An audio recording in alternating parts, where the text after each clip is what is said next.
Hi friends, 7+ months బేబీస్కి vegetable khichdi ఎలా prepare చేసుకోవాలో చూసేద్దాం రండి. ఒక కడాయి తీసుకొని అందులోకి గీ యాడ్ చేసుకొని తర్వాత జీలకర్ర, కొంచెం వెల్లుల్లి రెమ్మలు ఒక 2, కొంచెం ఎర్రగడ్డ, క్యారెట్ ముక్కలు కొన్ని, ఆలుగడ్డ పీసెస్ కొన్ని వేసుకొని బాగా లో ఫ్లేమ్లో 2 మినిట్స్ అలా బాగా ఫ్రై చేసుకోవాలి. పిల్లలకి పెడతాం కాబట్టి ఫ్రై చేస్తే మంచిగా స్మెల్ వస్తుంది, టేస్ట్ కూడా వస్తుంది. సో అందుకనేసి ఇలా ఫ్రై చేస్తున్నాను. తర్వాత కొంచెం టమోటా అనేది యాడ్ చేశాను, పిల్లలకన్నీ ఇంట్రడ్యూస్ చేయాలి కాబట్టి. మా పాప అయితే ఇక్కడ బాగా అల్లరి చేస్తుంది.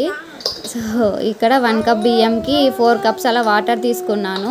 ఎందుకంటే పిల్లలకి పెడతాం కాబట్టి మెత్తగా ఉడకాలి కాబట్టి. ఇది 5 hours ముందు కడిగి నానబెట్టుకున్న బియ్యము, మూంగ్ దాల్ అనేది ఇందులో వేసేస్తున్నాను. బాగా మెత్తగా ఉడికించుకోవాలి, మీడియం ఫ్లేమ్లో ఉడికించుకుంటే బాగుంటుంది.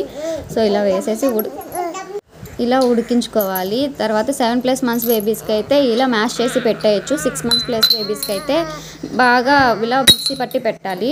ఇలా ప్యూరీ లాగా చేస్తే పిల్లలు ఇష్టంగా తింటారు.